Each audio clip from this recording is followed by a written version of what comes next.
गज्जू ने बोला कि देखो मुझे तुम्हें गेम कराना है, तुम्हें गेम करना है तो हम शादी कर लेते हैं। मेरे हस्बैंड अगले दिन ही मुझे जिम में ले गए थे। उन्होंने मेरे से ही पूछा था कि बहू कहाँ है, तो मैंने बोला मैं ही हूँ। मतलब मैं ख़त्म हो जाऊँ तो इससे अच्छा कुछ नहीं रहेगा। है कि मैंने अपनी हस्बैंड की भी लाइफ ख़राब कर दिया है। मैं बोलती थी कि मुझे तो अपने पीछे इंडिया लिखवाना है। ऐसा नहीं था कि बॉयफ्रेंड वगैरह, ऐसा कुछ नहीं था। सारा पैसा इसके ऊपर खर्च कर रहा है, बर्बाद हो जाएगा एक दिन, कुछ नहीं बचेगा। तो आज हम बात करने वाले हैं सिमरन शर्मा जी से, जिन्होंने पैरा ओलंपिक्स 2024 में मेडल ला करके देश के लिए देश का नाम बढ़ाया, देश का मान बढ़ाया है।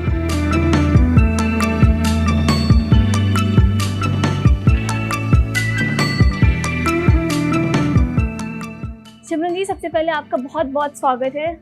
आपने अपना वक्त दिया, इसके लिए बहुत बहुत शुक्रिया आपका।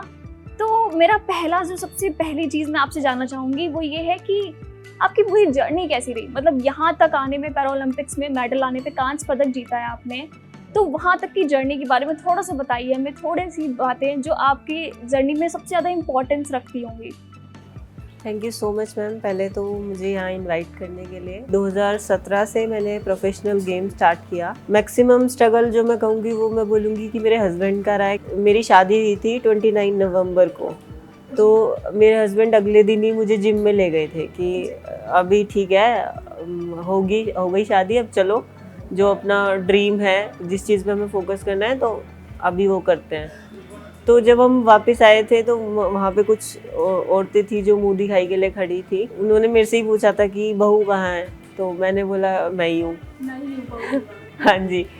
तो उनका एक रिएक्शन अजीब था, और मतलब वो चीज़ें मेरी मदर इन लॉ को झेलनी पड़ी बाद में। शुरू में जब भी हम कोई चीज़ स्टार्ट करते हैं तो आसपास के लोगों का रिएक्शन कुछ अलग टाइप का होता है कि अरे मतलब अपनी वाइफ को कौन गेम कराता है, ये पागल हो गया, इसकी नौकरी है, सारा पैसा इसके ऊपर खर्च कर रहा है, बर्बाद हो जाएगा एक दिन, कुछ नहीं बचेगा। मेन स्ट्रगल ये था कि उनसे अलग जाके हम अपनी चीज़ों पे फोकस कर पाए। शुरू में फाइनेंशियल प्रॉब्लम आई काफ़ी, कोई स्पॉन्सर नहीं था और किसी को इतना पता भी नहीं था। फिर 2019 में आर्मी में पता चला था कि ऐसे किसी की वाइफ गेम करती है, तो फिर उन्होंने मेरे मतलब हस्बैंड को फ्री छोड़ा कि ठीक है हम आपके साथ हैं, आप देश को मेडल दो और हम आपको सपोर्ट करेंगे। तो एक वो बहुत बड़ा मोड़ था लाइफ में कि हम अपने गेम को और अच्छे से कर पाएँ आगे। तो फिर वहाँ से स्टार्ट हुआ। 2019 में मेरे इंटरनेशनल फर्स्ट मेडल आया था चाइना में, और 2018 में मैं नेशनल चैम्पियन बनी थी 100-200 मीटर विद रिकॉर्ड। तब से वहाँ से थोड़ा थोड़ा लोगों को पता लगने लगा, सपोर्ट करने लगे, फैमिली वाले भी सपोर्ट करने लगे। मतलब सबसे ज़्यादा अगर लाइफ में चीयर लीडर मैं कहूँ आपके, तो आपके हस्बैंड रहे, और फिर उसके बाद उनकी फैमिली भी आपके सपने के साथ जुड़ती रही, आपके सपने को चीयर लीडिंग करती रही, और मतलब एक तरीके से पूरा सपोर्ट रहा फैमिली का। तो ये बड़ी अच्छी बात है, ये सुनने में नई बात है। एक्चुअली मैम माई का तो सबका सपोर्ट कर ही देता है। हाँ। मेन ये है कि आपका हस्बैंड और आपका ससुराल सपोर्ट कर रहा है, तो मैं अपने आप को बहुत लकी मानती हूँ उस चीज़ में। जैसे मेरे मेडल आए हैं और बहुत सारी लड़कियाँ मेरे से आके मिली हैं कि दीदी हम पहले गेम करते थे, फिर हमारी शादी हो गई तो गेम छूट गया हमारा। मैं सोचती थी कि सारे आर्मी के रूल मेरे ऊपर क्यों थोपे जाते हैं, इतनी मेहनत कराता है मेरे को, और मेरे को ग्राउंड पे वॉमिटिंग होती है, चक्कर आते हैं, मैं गिर जाती हूँ, और इनको मेरे ऊपर बिल्कुल तरस नहीं आता। ऐसे मेरी मदर इन लॉ भी बोलती थी कि उन्हें भी तरस आ जाता था कि तू मारेगा क्या इसको। तो बाकी मैं कुछ काम नहीं करती थी शुरू से ही। उसको सिर्फ एक ही टारगेट था कि तुम्हें सिर्फ प्रैक्टिस करनी है और तुम्हें सिर्फ मेडल पे ध्यान रखना है, खाना है, सोना है और प्रैक्टिस करनी है, ये 3 तुम्हारे काम है। बाकी वो आर्मी में ड्यूटी भी देता था अपनी, और घर के काम भी करता था सारे, मेरी डाइट का सारा ध्यान रखना, मतलब पूरा टाइम उसका ऐसे ही निकल जाता था। मुश्किल से वो 3 से 4 घंटे सोता होगा। ये तो हो गई कि आपकी फैमिली में आपके हस्बैंड ने सबसे ज़्यादा सपोर्ट किया, ये शादी के बाद की बात हो गई। शादी के पहले कैसा क्या रहा? मतलब तब भी इतना ही सपोर्ट था फैमिली में, मम्मी पापा का इतना ही सपोर्ट था? फैमिली की फाइनेंशियल कंडीशन कैसी थी, इसके बारे में बताइए ज़रा। फाइनेंशियल कंडीशन बहुत ख़राब थी। मेरे जो फादर थे वो 15-20 साल से बीमार थे, उनको गठिया बाई थी, मतलब फिर वो धीरे धीरे बेड पे आ गए थे। तो मेरी मम्मी सारा काम करती थी। मतलब हम 3 बहन भाई हैं, उन्हें संभालना। तो मम्मी हॉस्टल में खाना बनाती थी और बर्तन मांजती थी, उसी में ही घर का बाहर का सारा मम्मी काम करती थी।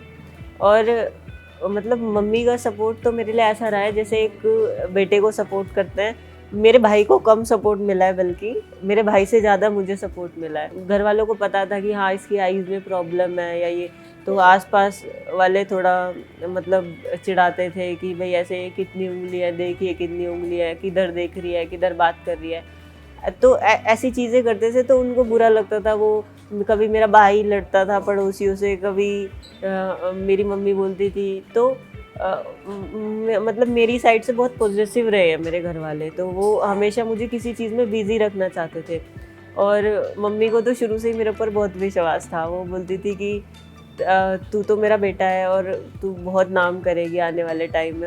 मतलब फाइनेंशियली तो उतना स्टेबिलिटी नहीं थी, लेकिन इमोशनल सपोर्ट जो था फैमिली की तरफ से वो पूरा था। वो बहुत ज़्यादा था, पैसे भी नहीं होते थे। बचपन में पता नहीं था चीज़ें क्या हैं, तो जिद करती थी कि नहीं मुझे यहाँ पे जाना है, तो मम्मी उधार लेके फिर पैसे देती थी कि ठीक है मतलब तुम जाओ। मैं इन लॉज का इसलिए बता रही थी क्योंकि इन लॉज हर किसी के सपोर्ट नहीं करते, घर वाले तो सबके करते हैं। मैंने आपके बारे में थोड़ा बहुत पढ़ा है कि आपकी जो जर्नी रही उसमें एक इम्पॉर्टेंट दौर पे, एक महत्वपूर्ण दौर पे जब थी आप अपने खेल के, तो आपके पापा की तबीयत बहुत ज़्यादा ख़राब हो गई थी, वो वेंटिलेटर में थे। उस दौरान आप शायद डिप्रेशन में भी थी। मतलब वो हमें पूरी कहानी जानने की किस तरीके से, क्योंकि आज की जनरेशन के साथ भी ये समस्या है, हम बहुत जल्दी डिप्रेशन को फेस कर रहे हैं। तो ये 2019 की बात है, लास्ट नवंबर की। तो उसमें मेरे फादर की बहुत ज़्यादा तबीयत ख़राब थी और मेरा वर्ल्ड चैम्पियनशिप था और मैं दुबई गई हुई थी खेलने के लिए।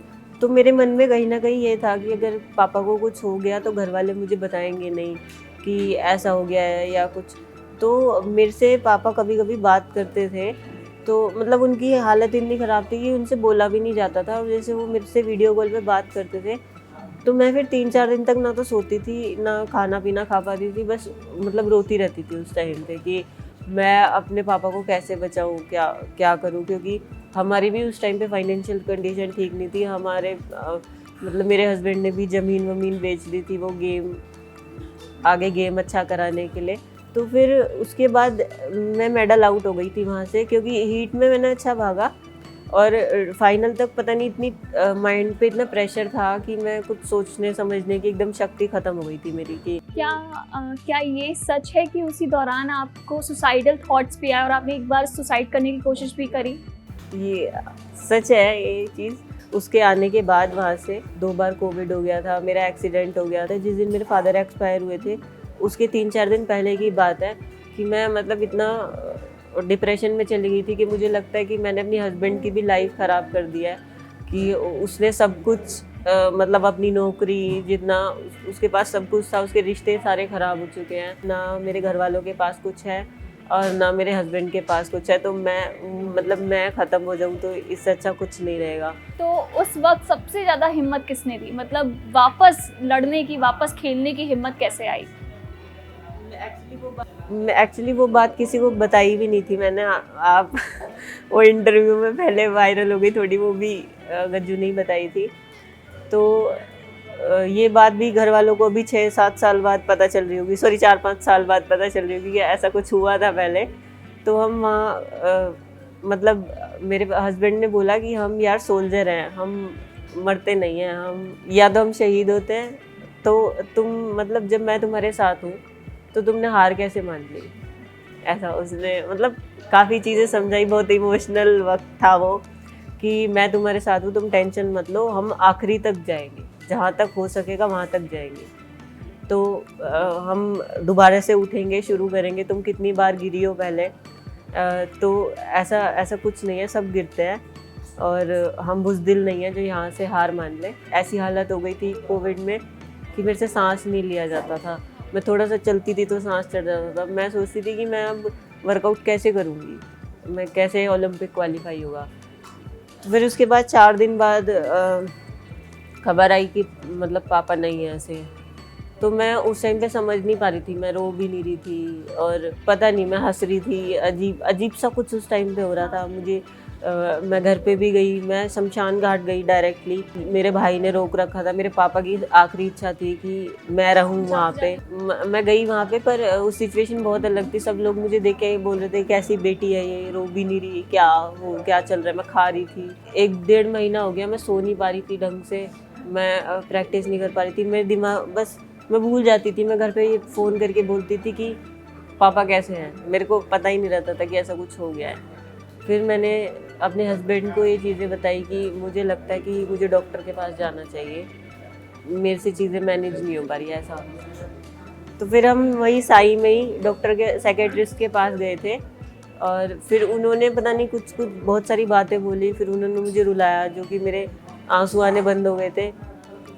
फिर मैंने एक्सेप्ट करी वो चीज़ कि हाँ मेरे पापा नहीं है अभी ऐसा।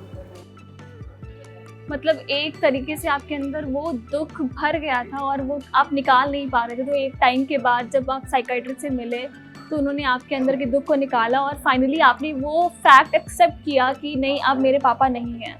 तो उसके बाद कैसा क्या फिर वापस खेलना कैसे शुरुआत किया, किस तरीके से, मतलब वापस आप फील्ड में आकर के वापस हिम्मत जुटा करके कैसे लड़ी? वो ओलंपिक जाते टाइम मेरे हैमस्ट्रिंग में पेन था बहुत ज़्यादा और वहाँ पे जाके जब मैं रेस भागी तो वहाँ पे फिर वो और ज़्यादा पुल हो गई। तो वहाँ पे भी मेडल आउट हुई मैं टोक्यो में।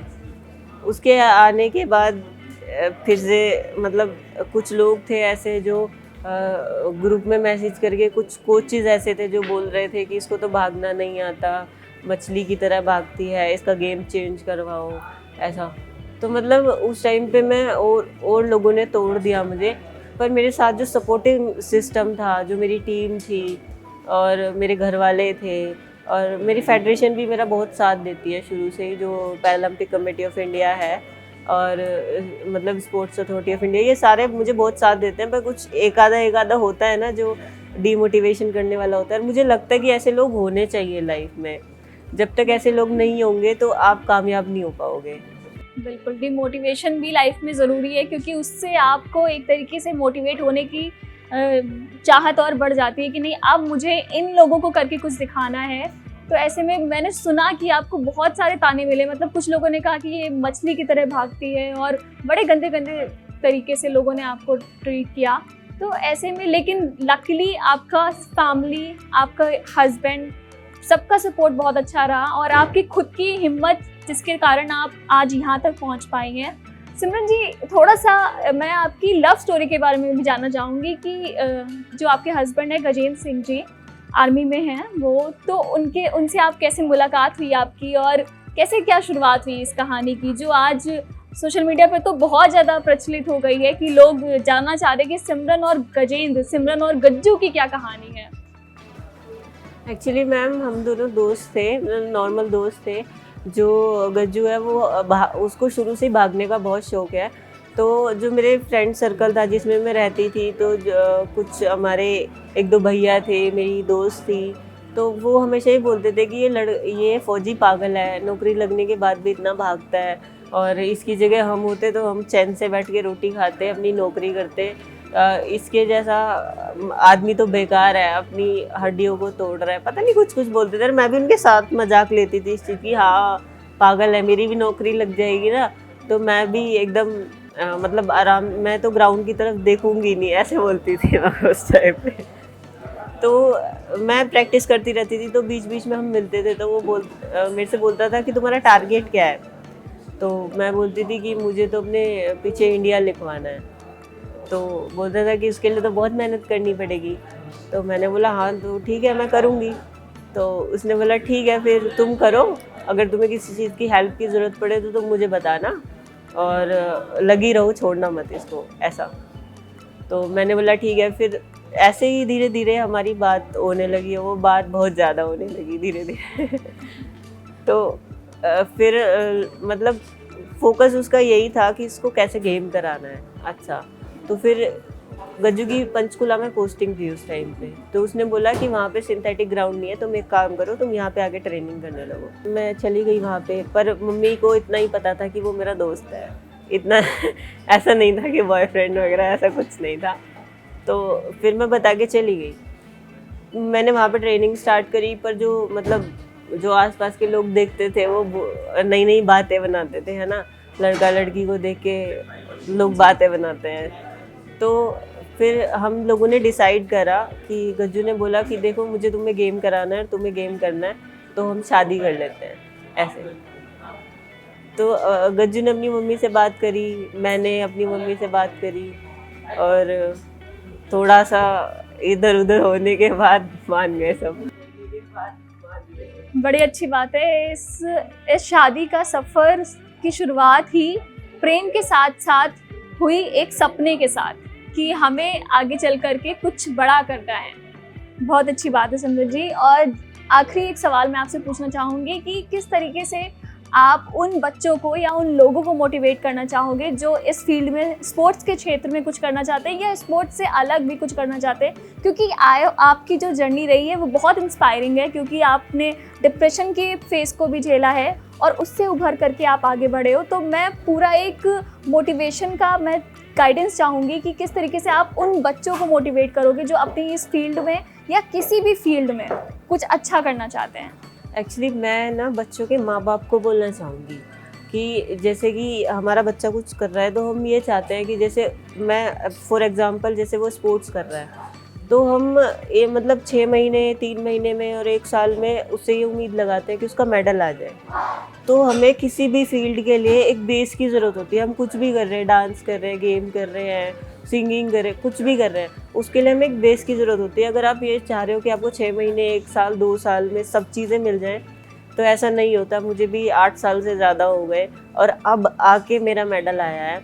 तो हर चीज़ में घर वालों का साथ, स्ट्रगल, आपको सब चीज़ फेस करनी पड़ेगी। कुछ कुछ लोग ऐसे होते हैं 3-4 साल करके छोड़ देते हैं। अरे आप आधे में तो पहुंच गए हो, अब आप वापस आ रहे हो, इतना ही तो आगे जाना है। तो फिर आधे में से वापस आने से अच्छा है कि आप पीछे भी इतना ही आना है आपको, आप उतना ही आगे चले जाओ।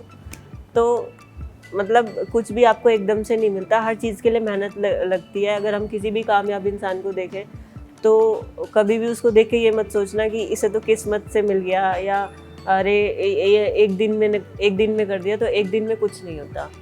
हर किसी के पीछे आंसू छुपे होते हैं, स्ट्रगल छुपा होता है, बहुत मेहनत छुपी होती है, और पता नहीं क्या क्या, शायद जो मेरी स्टोरी है उससे भी ज़्यादा लोगों की स्टोरी रहती हो।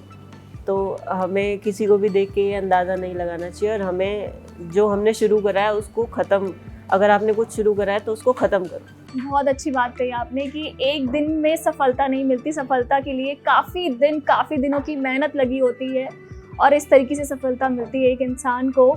तो उसको देखते हुए हमें ये नहीं जज करना चाहिए कि नहीं ये बस अभी कुछ उठ करके कुछ कर लिया इसने। बहुत लंबी मेहनत होती है इसके पीछे।